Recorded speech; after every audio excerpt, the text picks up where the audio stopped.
Vous écoutez Mystère Radio.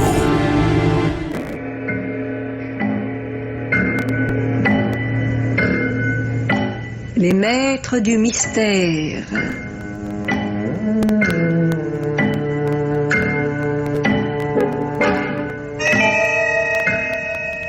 Parmi les chefs-d'œuvre de la littérature policière, Germaine Beaumont et Pierre Billard ont choisi pour vous ce soir Le Grand Caïd, film radiophonique de Jean Cosmos, d'après le roman de Claude Orval, avec Pierre Trabeau dans le rôle de Justin, Bernadette Lange dans celui de Rita, et par ordre d'entrée en onde, Marie-Jeanne Gardien, Montcorbier, Marcel Bozuffi, Maurice Chevitte, Jean Mauvais, Gaëtan Jor, Guy Decomble, André Var, Jean-Pierre Bernard, Henri Labussière, Henri Djanik. Chronique de Germaine Beaumont et Roger Régent. Bruitage Jean Berriac. Prise de son Claude Armand et Gérard Chevalier. Assistante Marie-Denise Vanda. Réalisation Pierre Billard.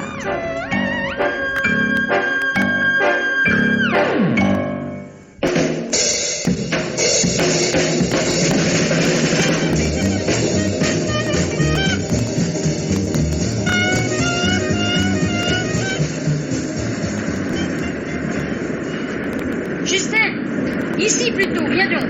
Tu seras mieux dans le milieu du wagon que sur les roues. Oui, mais en bouche, plus près de la portière pour descendre. Oh, viens donc, je te dis. Bon, voilà.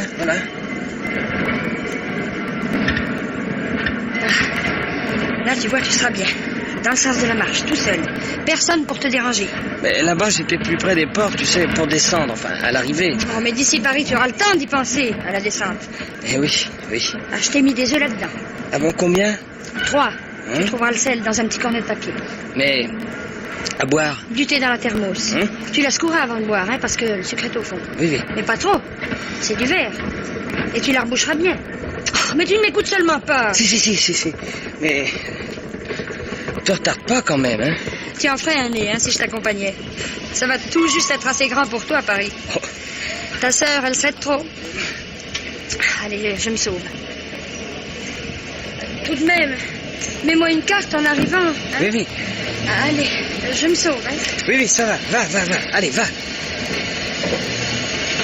Justin, en passant à Ploiret, regarde donc si le cousin Bellec a bien fait ses volets comme il avait dit. Hein? Du train, tu le verras sûrement. Mais file, bon sang, file, vite. Je dormirai déjà, moi, à Ploiret.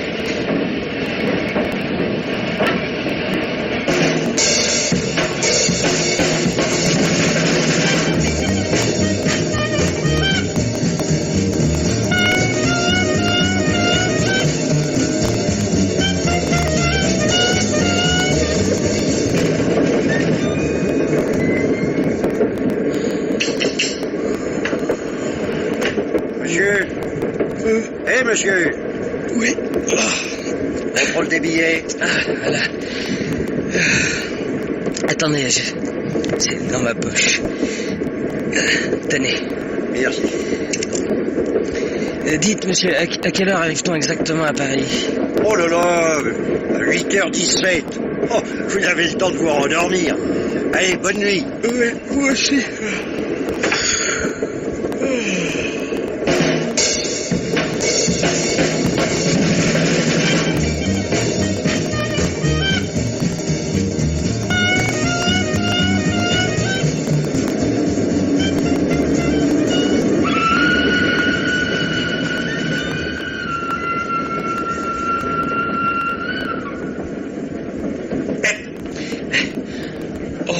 Encore?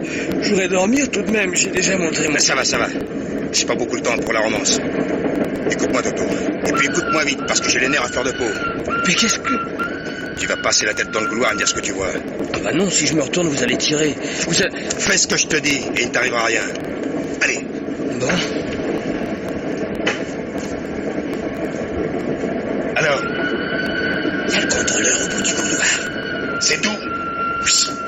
Qu'est-ce qu'il fait? Vous voulez que j'aille voir? D'ici, je peux... Pourquoi tu te tailles? Non mais des fois... Mais puisque je laisse ma valise. Assis. J'ai dit assis. Ta valise? Oui. Au fait, c'est pas idiot. Ta valise. Regarde encore un coup. Le contrôleur est toujours là. Il écrit sur son genou. Oh, de l'autre côté, il y a 2 types qui fument. Passe-moi ton portefeuille.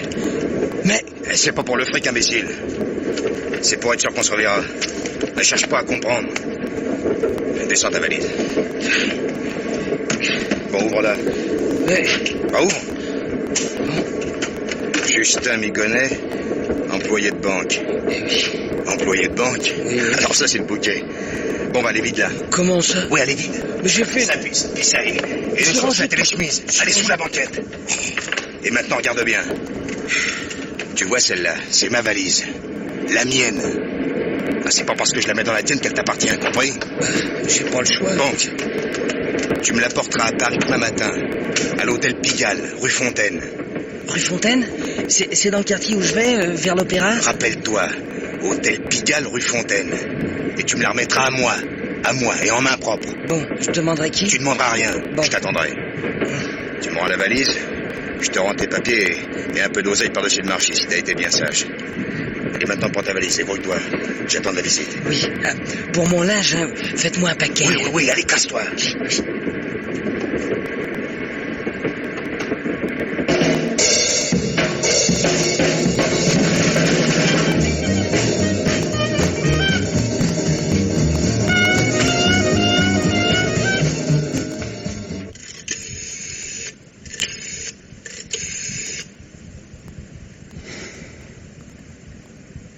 Allô? La Banque provinciale de l'Ouest, le siège social? Oui, je voudrais parler au chef d'agence, s'il vous plaît. Merci. Allô? Monsieur Récamier? Et ici Migonnet, Justin de l'agence de Roscoff. Exactement, oui. Oui. Écoutez, je ne pourrais probablement pas vous voir ce matin, justement. Ben, j'ai eu un petit malaise dans le train cette nuit. Oh, très bien. Au début de l'après-midi, très très bien.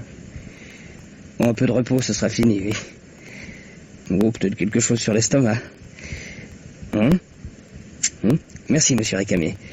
Mes hommages à madame.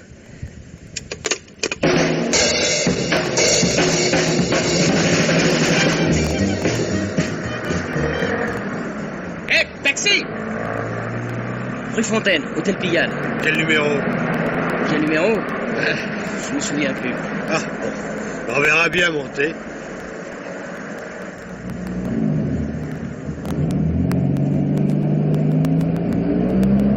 Je devrais connaître, noter. Pigalle, c'est mon secteur quand je fais la nuit. Seulement, vous savez ce que c'est, hein? Les maisons, c'est comme les figures des gens, on met pas toujours un nom dessus. Vous pouvez poser votre valise, vous savez, c'est le même prix. Ah, mais j'ai toujours peur de l'oublier, vous savez. L'habitude, dans la banque, on garde sa serviette sur les genoux pour pas la perdre. Ouais. Alors, la banque, c'est spécial, c'est toute une technique. Bon, au fond, quand on en a fait une, eh ben, on peut en faire 50, c'est toujours le même mécanisme.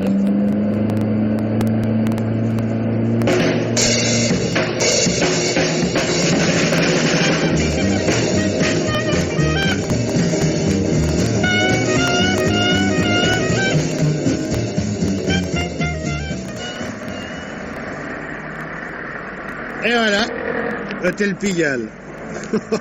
Je connais que lui, c'est rigolo, je savais pas son nom. Bah, j'en ai pour 2 minutes, si vous pouvez m'attendre. Oh bon, entendu. Je m'avance un peu pour dégager, je laisse tourner le compteur. Le temps que vous mettrez, moi j'ai rien à dire, hein. Vous le trouverez sur la facture. Bon, alors à tout de suite.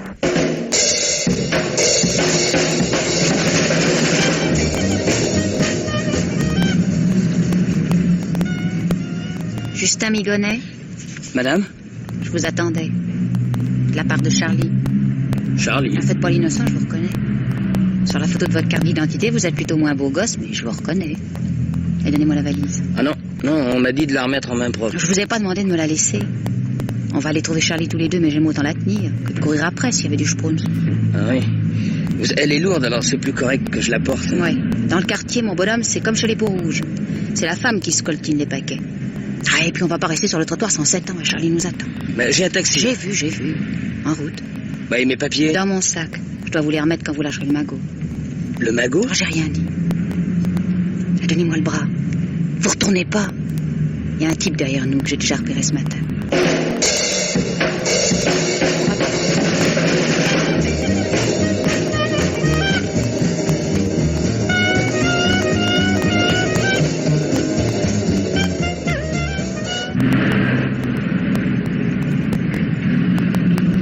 On va tout droit.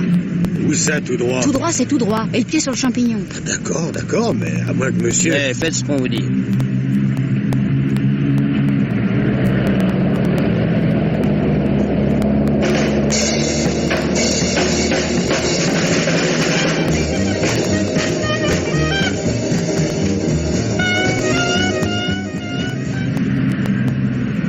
C'était pas la peine de traîner 1 heure dans Paris pour revenir presque au point de départ, notez. Vous voyez le bar là-bas?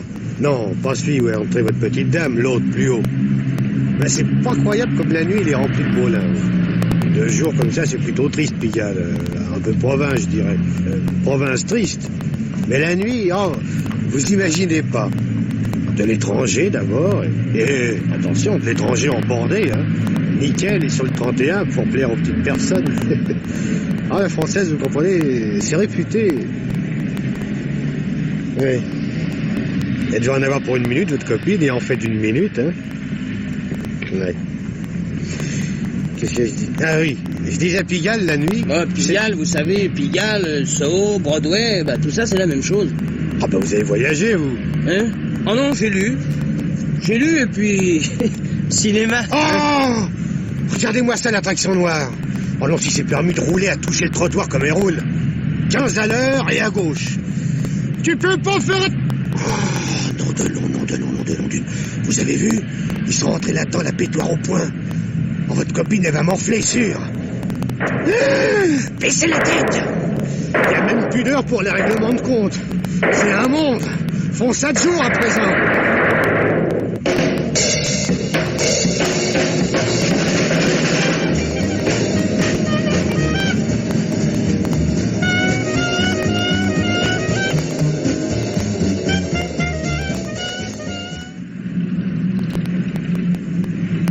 Ils sont partis? Vous vous êtes pas planqué? Non, j'ai pas eu le temps. Oh, il y en a un sur le trottoir. Et voilà madame, avec un feu à la pogne. Oh là là là là là, si vous voulez savoir, on n'a rien vu tous les deux, hein. Rien de rien.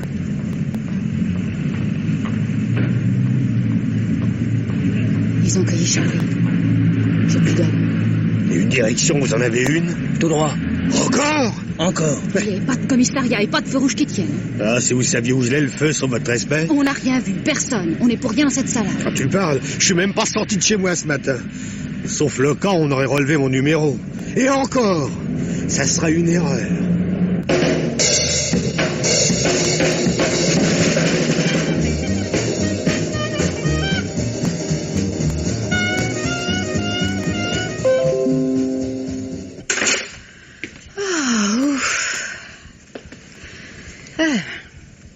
Je vous croyais pas si à la cool.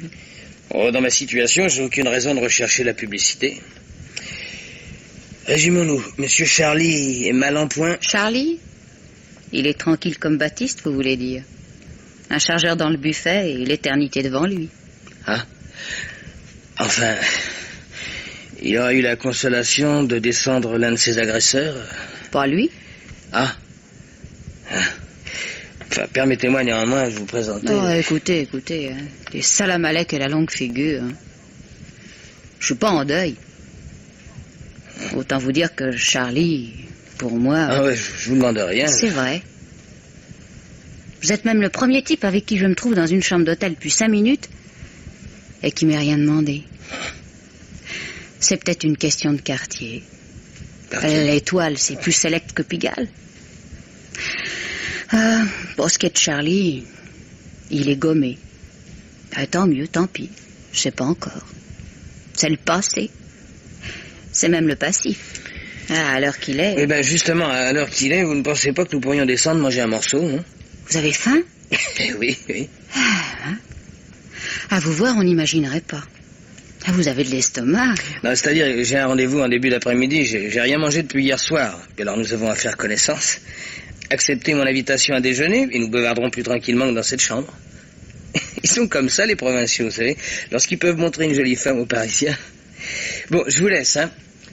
Ma chambre est en face. Dans 5 minutes, je me permettrai de frapper à votre porte. Ah oui, ça je me disais aussi. D'accord, on sera en tenue. Et nous descendrons au restaurant. Vous avez 5 minutes pour être la plus belle invitée que j'ai jamais eu la chance de promener à mon bras. Ah ben... Ben vous alors, ça vous savez causer aux dames. Je m'appelle Rita.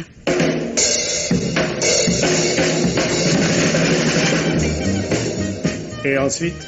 Ensuite de quoi, Charlie, il a ouvert les yeux 2 ou 3 coups, comme un papillon qui bat de l'aile avant de clamser, et puis il a glissé du tabouret.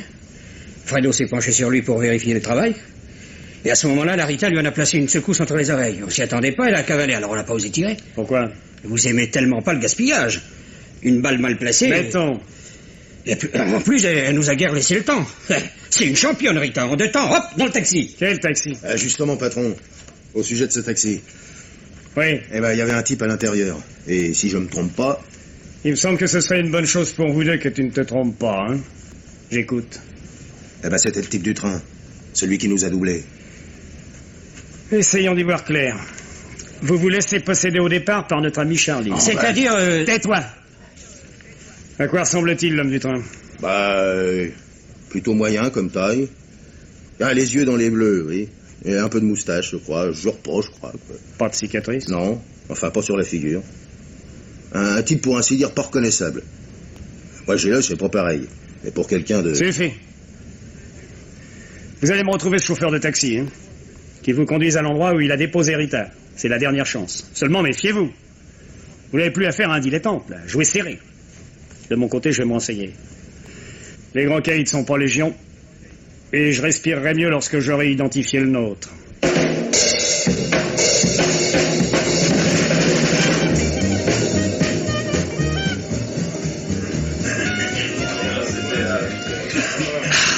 Si j'avais pu m'en douter, mais bien sûr.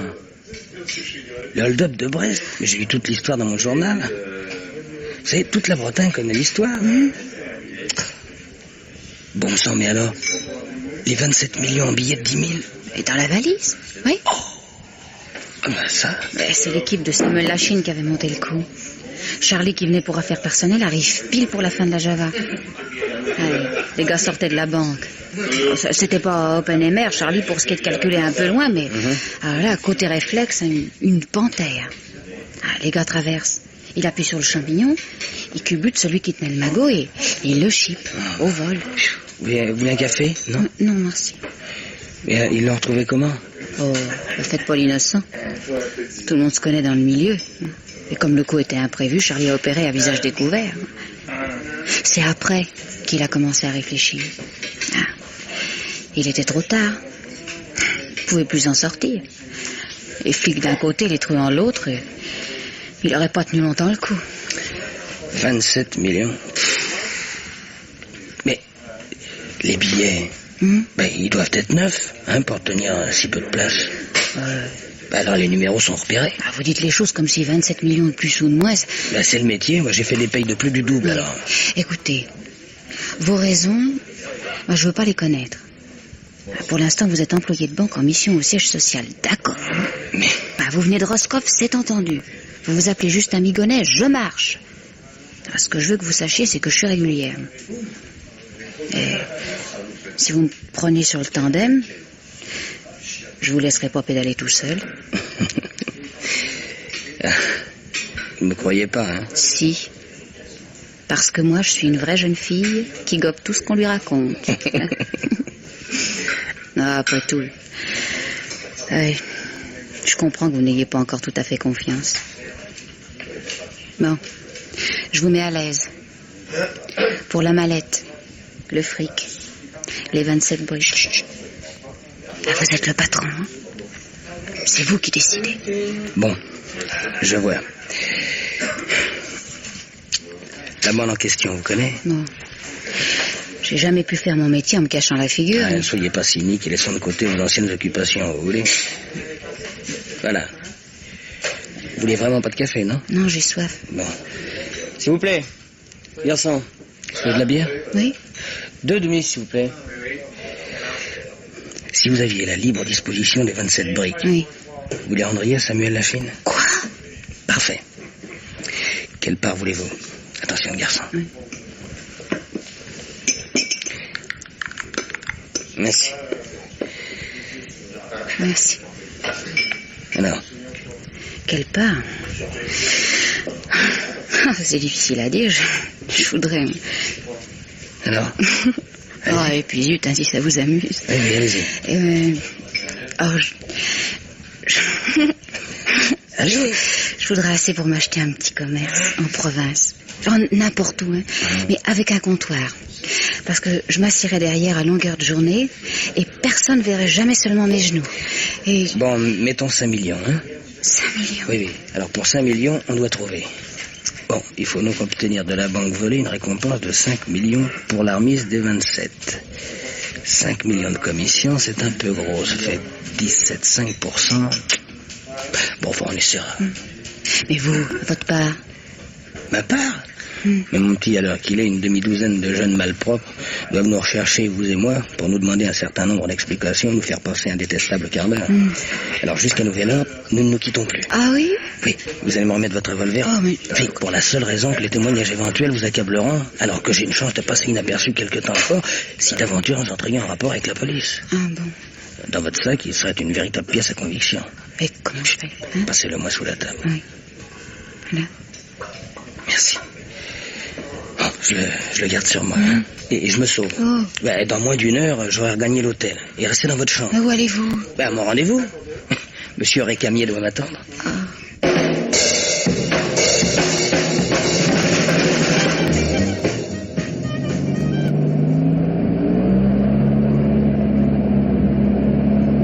Vous imaginez pas que je vais tourner et encore tourner jusqu'à ce que je manque d'essence? Tu fais ce qu'on te dit. C'est pas fatigant. Le tout, c'est que tu repasses aussi souvent que possible devant l'endroit où tu as déposé tes clients de ce matin. Mais bon sang, ils ont pu reprendre un autre taxi, ils ont pu prendre le métro, ils ont pu traverser Paris à pince, ils ont pu... Une chance sur 1000, c'est entendu. Mais s'ils sont restés dans le coin, c'est une chance à courir. Et je paierai. Alors de quoi tu te plains? À 10 à l'heure depuis une plombe, les mêmes rues, les mêmes boutiques, la même concierge en 17 avec le même chat sur les genoux et ils demandent de quoi je me plains. Mais j'ai seulement plus l'impression de rouler. C'est comme si j'étais assis dans mon taxi avec les rues, les boutiques et la concierge à me tourner autour. Faut comprendre, un peu d'humanité quand même.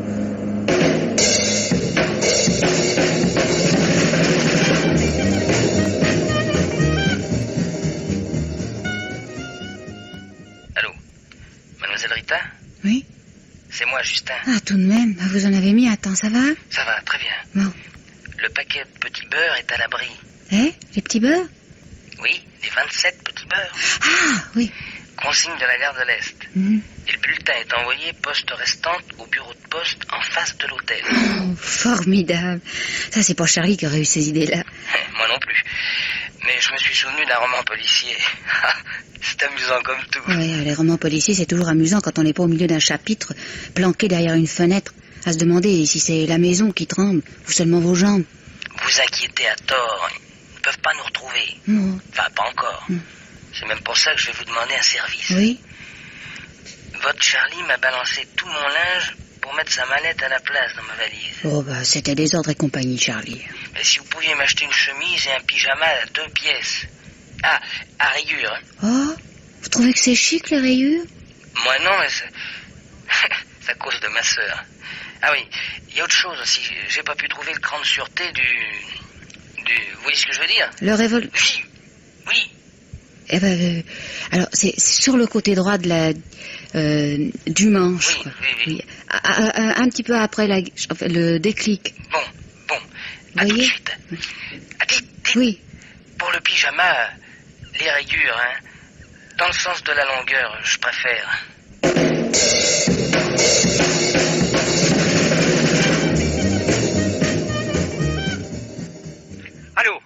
Allô, patron? Formidable, le pot. Tony a repéré Rita juste comme elle entrait dans un magasin de liquettes. Quoi?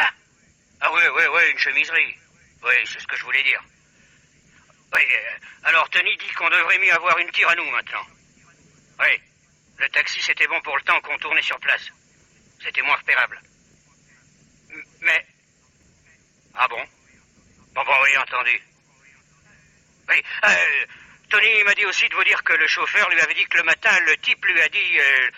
oui, bon, et attendez, patron, je l'ai écrit sur un papier. Voilà.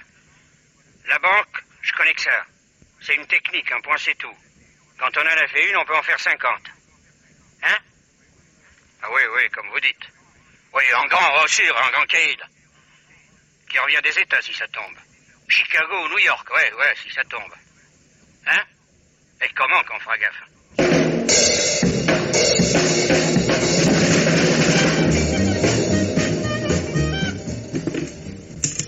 Allô, Laurent?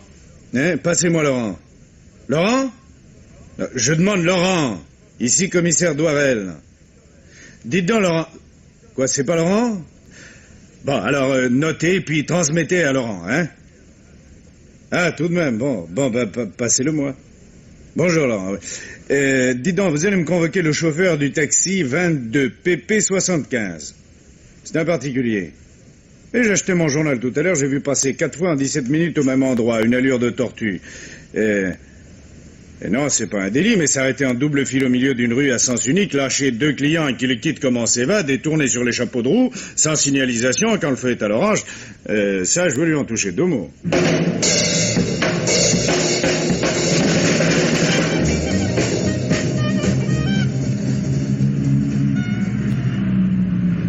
Elle va sortir. Alors tu la files sans te faire repérer. Si elle se retourne, tu lui fais de l'œil. Elle se méfiera pas. Et toi? Moi, j'essaie de la suivre par devant. Et ça, c'est un peu trop calé pour toi, mon baigneur. Mais attention, la voilà.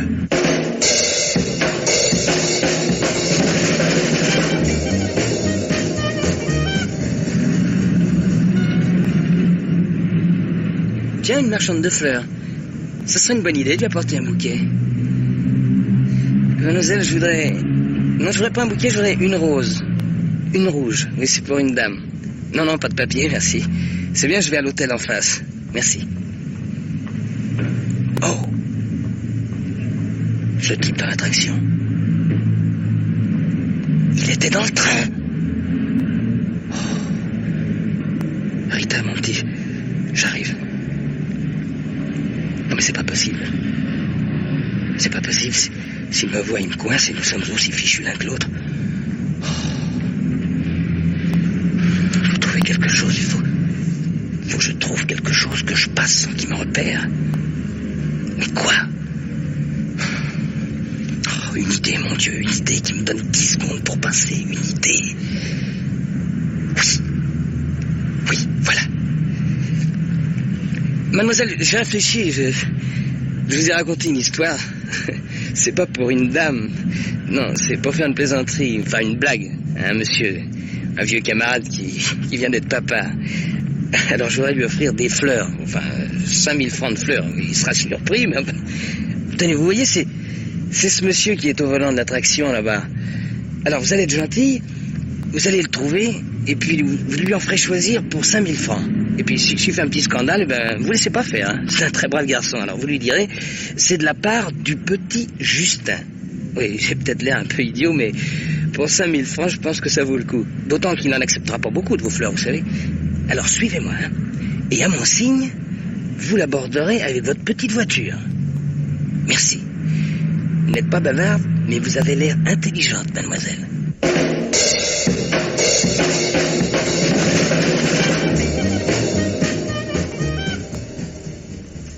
Je vous jure que si, patron. On avait tout préparé pour la réception. Tout éteint. Pas un bruit. Rita avait mon feu sur les reins. Elle emmenait pas large. Et voilà que j'entends gueuler. Je jette un œil dans la rue. À rien comprendre. Dédé, sorti de l'attraction et qui discutait des fleurs plein les bras avec une marchande à la voiture. Des fleurs? Des bouquets. Et plus il gueulait, plus la môme lui enfilait en rigolant. Couvert d'anémone qu'il était, Dédé. Une meule. Alors je m'énerve. On frappe. Alors je vais jusqu'à la porte, sur la pointe des pieds, et j'entends « Ouvrez, Rita, c'est moi !» Alors je pousse un peu sur les reins de Rita. Je vais ouvrir, qu'elle dit. Alors je ne me méfie pas. Verrou, poignée, j'en trouve.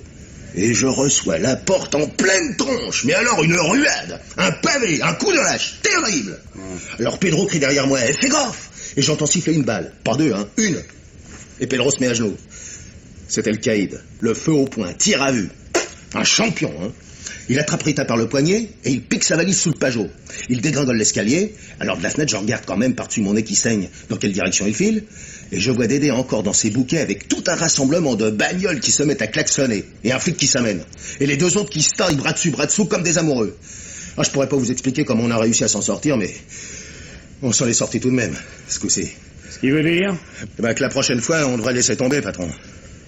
J'ai au moins 2 raisons contre cette proposition ridicule. Ouais. 27 millions et d'une. Seconde raison, c'est que moi aussi je suis un caïd.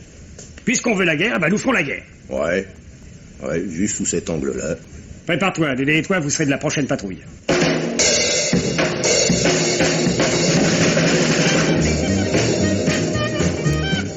Asseyez-vous, mon vieux, je vous en prie.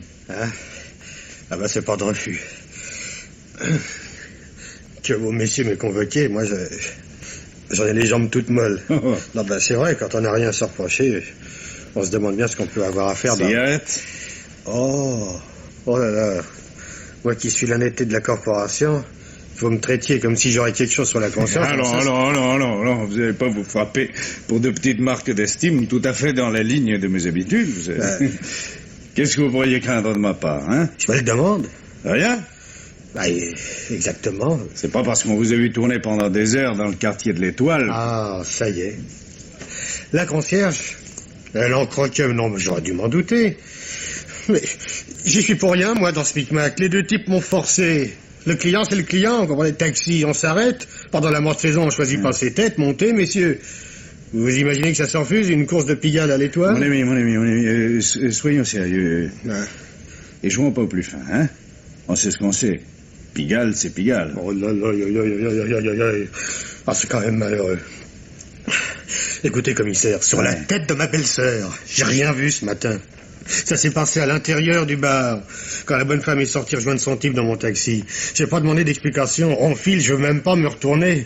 Mais d'abord, un cadavre sur un trottoir, c'est pas un spectacle. Alors, en arrivant à l'Étoile, ils m'ont demandé de les déposer. Zone bleue, vous savez ce que c'est, pas de temps à perdre. Je me pensais, ouf, le carnaval est fini.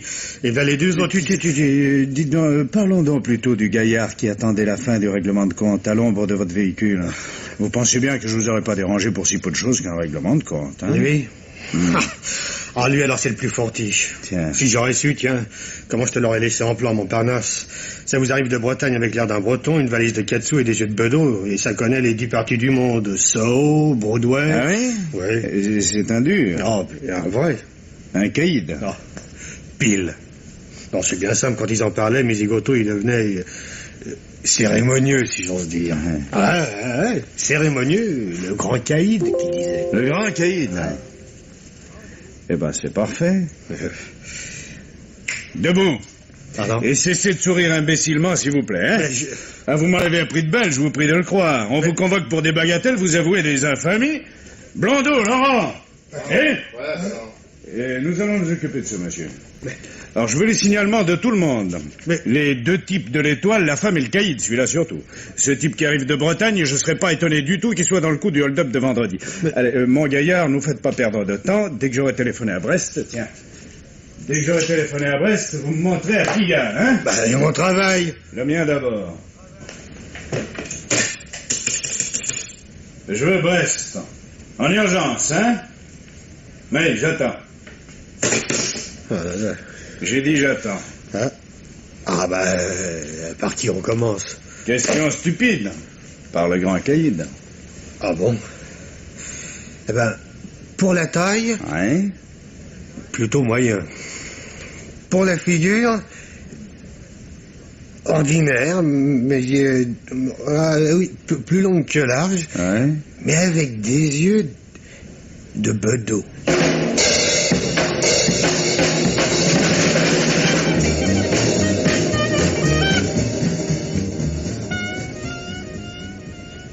Vous êtes extraordinaire, Justin.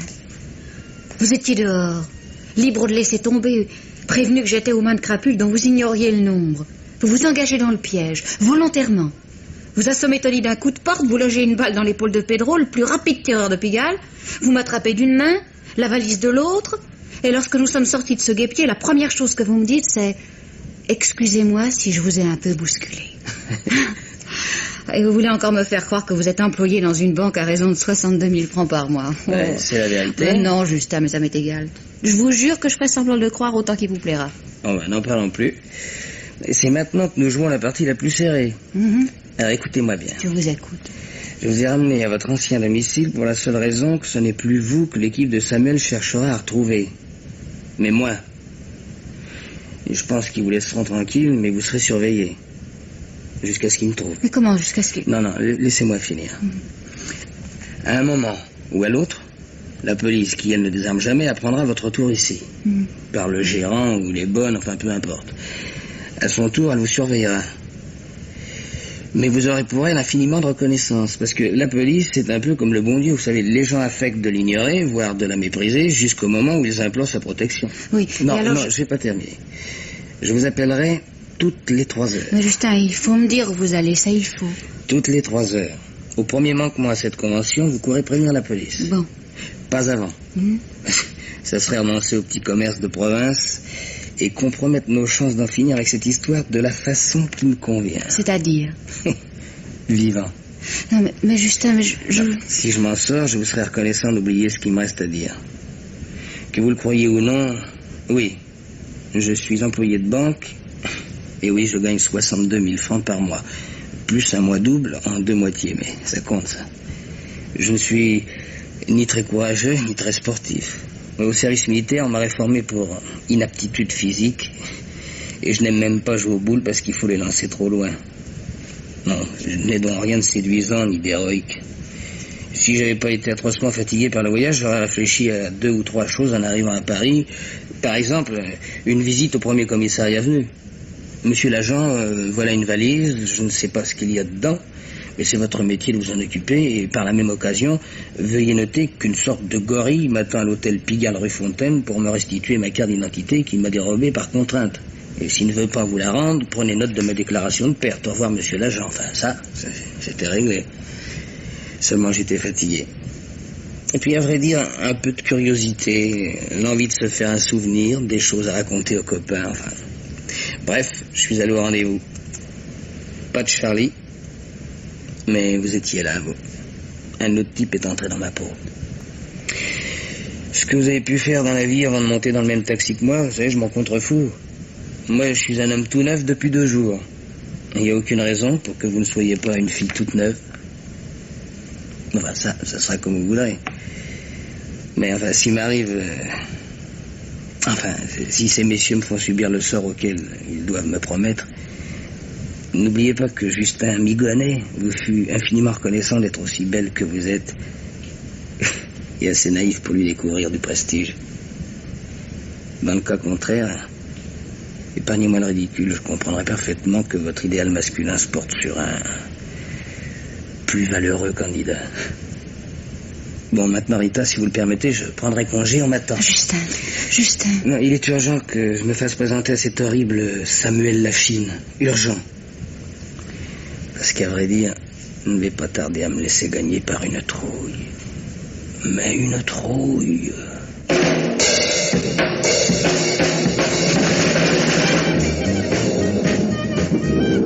Commissaire, celui-là là-bas avec les souliers jaunes. Ralentissez. Oui, je vous écoute. C'est un des 2 types que j'ai trimballé ce matin. Très bien, Laurent, vous le prenez en filature. Sérieusement, hein? Entendu. Mais, commissaire, on dirait Dédé le dodu. C'est ça, il y a son copain qui l'a appelé comme ça. Enfin, Dédé. Même que le Dédé, il a dit, t'es pas un dingue de m'appeler par mon blase devant quelqu'un, Tony. Et quelqu'un, c'était moi. Tony? Oui. Probablement Tony Moncoeur.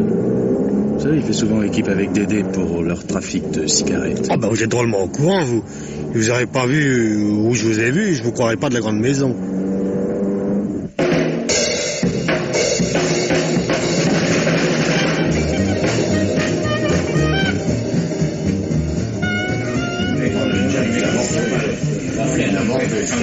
Et alors, barman, vous voulez ma photo? Oh, ça va, on écrase. Je ne bois que des os, rien que des os. C'est mon droit? Oui. Passez-moi le téléphone. Vous pouvez vous déplacer? Non, envoie. Oh, voilà. Et taille-toi, j'ai à causer. J'ai compris.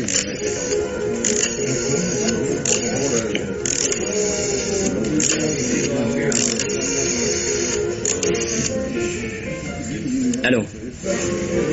C'est vous? Comme convenu. Justin. Oui, c'est Justin. Oh, rien à signaler. Dans 3 heures, oui. Non. Oh, mais...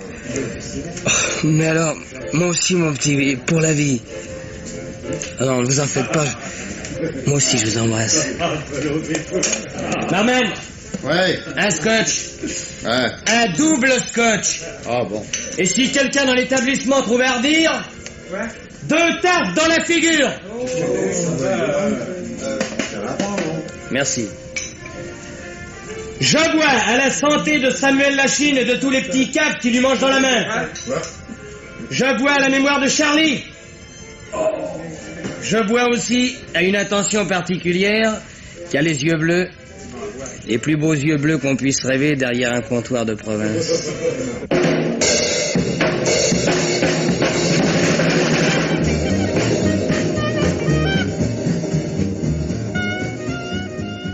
Il se cache pas, non, patron? On croirait même qu'il le fait exprès. Un vrai coup de clairon dans Pigalle. Entendu, patron. Dédé est avec moi. Oui, oui. Oui, pour l'instant, il est chez Raoul, le Modern Bar. Et on l'a repéré au Miami. Il avait claqué Antoine, le barman. Oui, oui, d'ici 20 minutes, vous l'aurez devant vous, parole. Ok, ok. Il aura pas le temps de se rebiffer. Enfin, j'espère.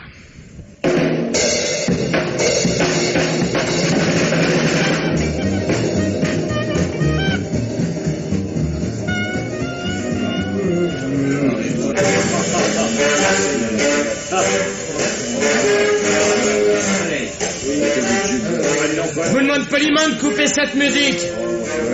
Compte jusqu'à 3. 1, 2. Bon. Et on appelle ça des durs? C'est comme les œufs du même nom, quand on casse la coquille, on a des surprises. Mollet. Vous êtes mollet. Mollet. Je ne vois que 2 solutions si vous cherchez de l'embauche un jour. Guardian Square, vous ferez peur aux enfants, ou l'Arban Sam Lachine qui ne fait peur à personne.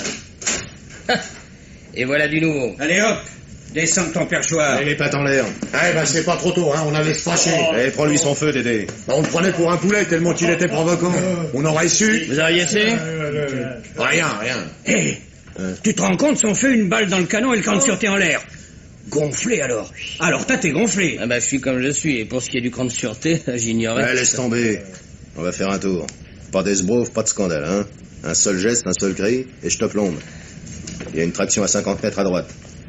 Allez, va dessus, et joue pas au clown. Le type qui est au volant est armé, et nous serons derrière toi. Bah c'est idiot, imaginez que je me baisse, hein, et que vous vous entretuez. Bah enfin, c'est vrai. Il est plus que gonflé, lui, alors. C'est l'ange blanc. Allez, en route. Tu marcheras entre nous deux.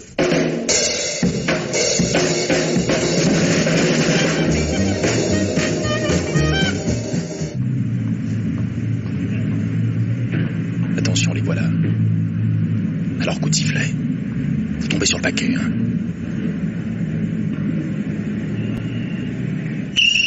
Les flics, on les fait.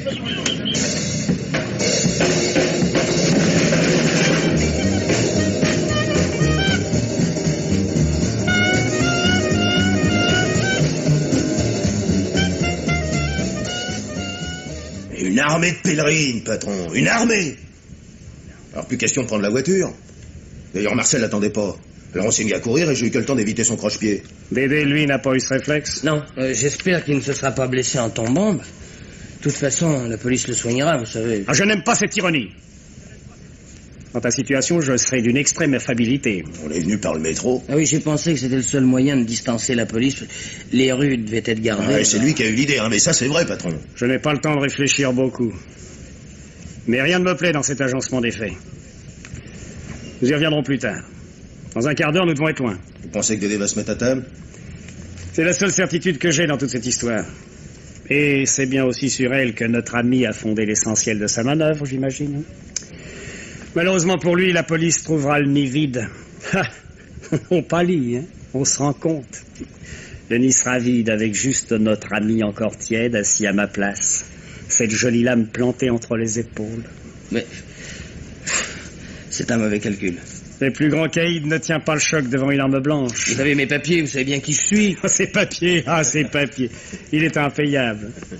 Enfin, si t'es vraiment le Justin Bigonnet de tes papiers, la nation n'aura perdu qu'un modeste employé de banque et je ne me sentirai guère coupable envers la nation, mais si tu es, comme j'en ai la conviction, un honorable confrère, si tu es à mon niveau... Ah, transigeons. 27 millions 50-50. Ils sont à moi. Mais je les ai. C'est un vol. En fait bien meuble, possession de vos titres. Possession de bonne foi, la jurisprudence est formelle. Cependant, je sais ce que je voulais savoir. T'as encore le magot? Donc je t'emmène?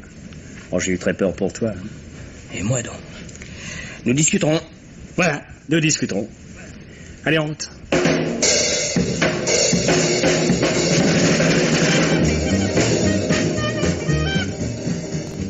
Mais monsieur le commissaire, c'est impossible, vous vous rendez pas compte.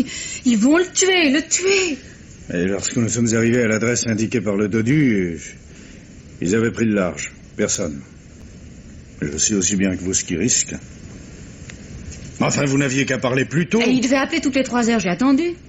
C'est terrible de ne vivre qu'une minute toutes les 3 heures.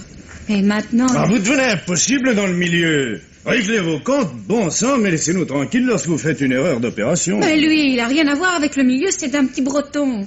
Paisible, rêveur, un pas de mal à une mouche.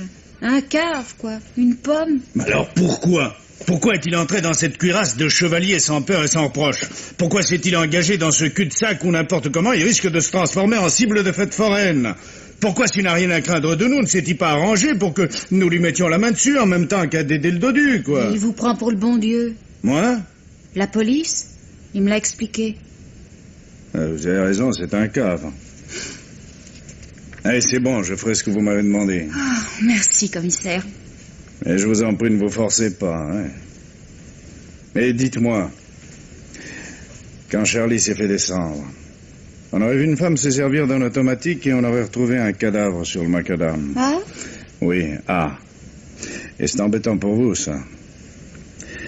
Alors, si vos renseignements nous permettent de liquider l'affaire... Oui, commissaire? Eh ben, nous liquiderons toute l'affaire. Coup d'éponge. Vous ne croyez pas obligé de me redire merci, ça vous déforme le visage. Laurent, dis donc, à quelle heure ferment les postes? 7 heures, patron. Eh ben, s'il a tenu le coup, nous n'avons plus qu'à attendre l'ouverture demain matin. Et s'il a tenu le coup, hein. Et Laurent, vous serez derrière le guichet de la poste, et moi, gare de l'Est, derrière le guichet de la consigne. Souhaitons qu'ils viennent.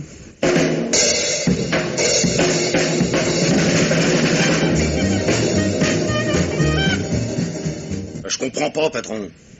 Ce type se fout de nous. Ah, si son histoire était vraie, il se rappellerait de l'endroit où il a planqué son ticket de consigne. C'est un dur, Tony. Il sait exactement où il l'a caché. Mais je crois qu'il faudra le corriger encore un peu pour qu'il crache le morceau. Ah, je peux plus, moi. J'ai ma droite complètement endolorie. La gauche suffira. Mais seulement au foie, n'est-ce pas? Il n'est pas souhaitable d'altérer les facultés intellectuelles de notre ami. Si je m'en sors, vous vous expliquerez avec ma sœur, hein, je vous préviens. Allez, cogne, Tony. Non!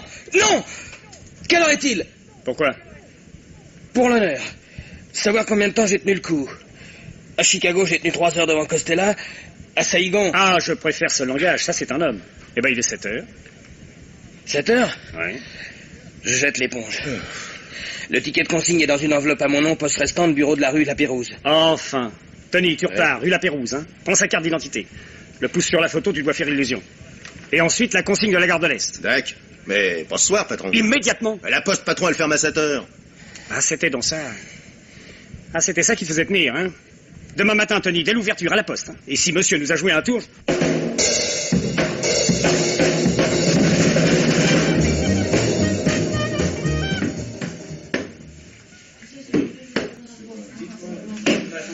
Poste restante. À quel nom? Bigonnet Julien. Vous avez une pièce d'identité? Ah, c'est le règlement. Ah ben... Oui, c'est régulier, quoi. Le métier, c'est le métier. Vous êtes dans les postes. Et voilà ma carte. Et moi, je... bon. Une enveloppe. Merci. Pas de quoi.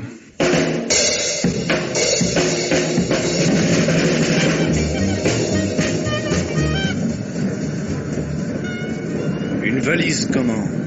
Ordinaire. C'est un copain.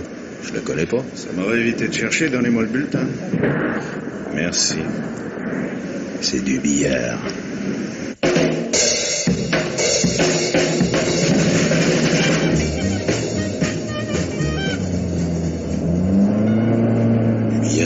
Du billard. Un saligo, oui. Regarde-moi ça. 2 bottins. Voilà ce qu'il y avait dans la valise. Il faudra qu'il les crache chez Million, je te le dis, moi. Allez, Pedro, fonce. T'as pas vu passer les motards, non? Alors je peux pas risquer de les retrouver derrière un virage avec un beau motif de contravention au train.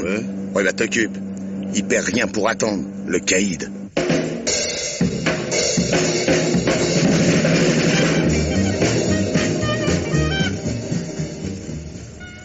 Cette fois, c'est terminé. Faites-en ce que vous voulez. Vous me prêtez votre lame, patron? J'aimerais. Oh, quoi? Oh, une hallucination. Oh, j'ai cru voir. L'employé des postes. Non. Si, derrière le carreau, là, derrière le carreau de la fenêtre. Patron, impossible de le faire sortir. Il a bloqué la porte de la cave. Tais-toi! On a marché sur le gravier. Alors qu'est-ce qu'on fait? On le flingue à travers la porte? Tais-toi, bon sang! J'ai entendu. Oh non, faut les faire! Oh!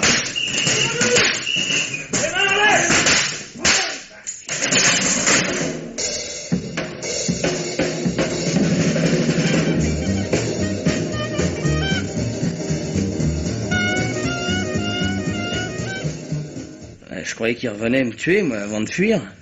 Alors j'avais pu briser une chaise et je tenais le pied comme un gourdin, prêt à tout, alors. Le premier qui rentrait. Oui. Ben, tout de même, vous y allez pas de main morte, mon vieux, hein? Aïe. Et Laurent? L'inspecteur Laurent? Ah bah oui, il aurait quand même pu venir jusqu'à l'hôpital prendre de mes nouvelles. Ah bah non, justement, non. Oui, il est dans la salle d'à côté. Oui, la clavicule. Ah bon? Et dans le noir, Justin ne vous a pas reconnu ni l'un ni l'autre. Ah non, je suis navré, vous savez, vraiment. Enfin, j'avais une telle peur. Vous peur? Oh non.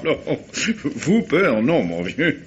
Quand je pense que vous aviez déjà rendu les 27 millions moyennant 17,50% de commission. Se coller dans les griffes du défunt Samuel sans les moyens de payer rançon. Au fait, oui? Pourquoi 17,50% de commission? Hein? Bon, ça faisait juste le compte. Pour un petit commerce en province. Non, c'est vrai ce mensonge-là? Mm-hmm. Et quel commerce, quelle province? La Bretagne. Ah. J'ai pas encore choisi le commerce, mais j'ai déjà choisi la patronne.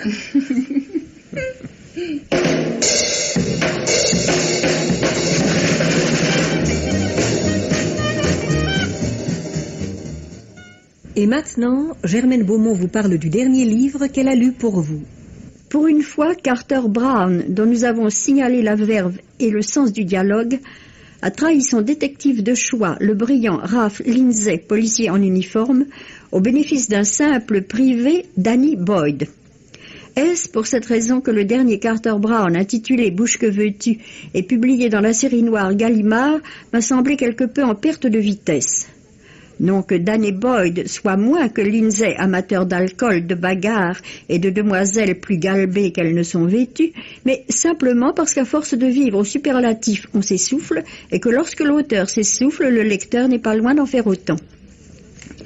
Dans Bouche que veux-tu, Danny Boyd est chargé par une jeune femme quelque peu bizarre et survoltée de jeter un coup d'œil dans la ferme manoir que possède à 50 km de New York la famille Hazelden.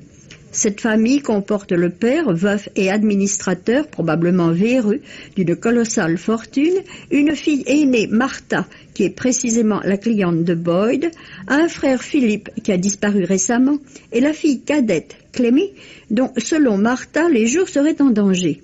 La raison de ce danger qui brusquement menace les enfants Hazelden est que l'heure de rendre des comptes a sonné et que si M. Hazelden père ne trouvait personne devant lui pour lui en demander, il se sentirait beaucoup plus à l'aise dans le nid douillet de ses malversations.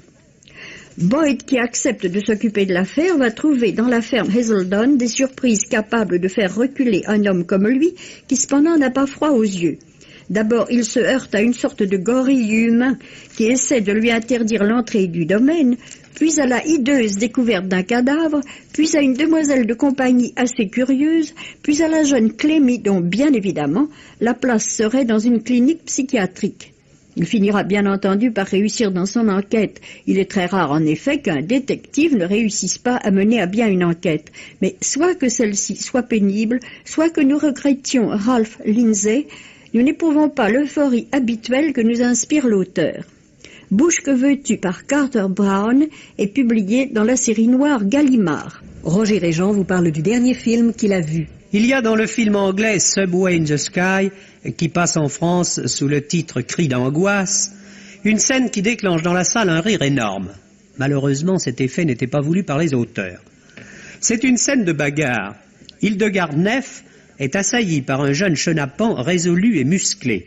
Or, les deux antagonistes ayant roulé sur le sol, Hildegarde Neff parvient à se saisir de sa chaussure, vous savez, ces chaussures fines, armées d'un talon aiguille dont nos charmantes compagnes nous disent qu'ils sont tellement fragiles qu'il faut toujours acheter une nouvelle paire de chaussures tous les mois. Hildegarde Neff, donc, brandissant cette arme redoutable, en assène un coup sur le crâne de son assaillant et l'étend pour le compte. Notre bel athlète est proprement KO. Je vous laisse à penser si la salle est en joie. Mais soyons sérieux, il serait injuste de ne retenir que cet épisode involontairement comique. Cri d'angoisse est un film par ailleurs assez bien fait. L'action se déroule à Berlin, où un médecin-colonel américain, marié à une Allemande, est soupçonné de faire le trafic de la drogue et même d'avoir tué un homme qui pouvait apporter la preuve de sa culpabilité. Décidé à se justifier, mais pour cela il faut qu'il reste libre, le colonel se cache chez une jeune chanteuse de cabaret à qui il occasionne les pires ennuis. Mais comme l'amour va naître entre l'officier et la chanteuse, celle-ci accepte tout avec le sourire. Tout cela n'est pas bien méchant et ne porte guère à conséquence. Toutefois, la découverte de l'assassin à la fin est d'une bonne invention policière. Le metteur en scène, Muriel Box, a conduit avec habileté ce scénario qui n'est pas palpitant. Mais le rythme est trop détendu pour que nous soyons vraiment pris à cette histoire. Hildegarde Neff, cet ange bleu au petit pied, n'est pas mal. Van Johnson ne paraît pas très convaincu de l'intérêt de son personnage, qui est en effet assez flottant. Comment en effet cet homme soupçonné de meurtre pourra-t-il faire éclater la vérité s'il reste toute la journée enfermé dans un appartement comme on nous le montre? Quant à Albert Lieven, qui dirige l'enquête, l'uniforme d'officier américain ne l'empêche pas de mener l'affaire exactement comme un policier ordinaire.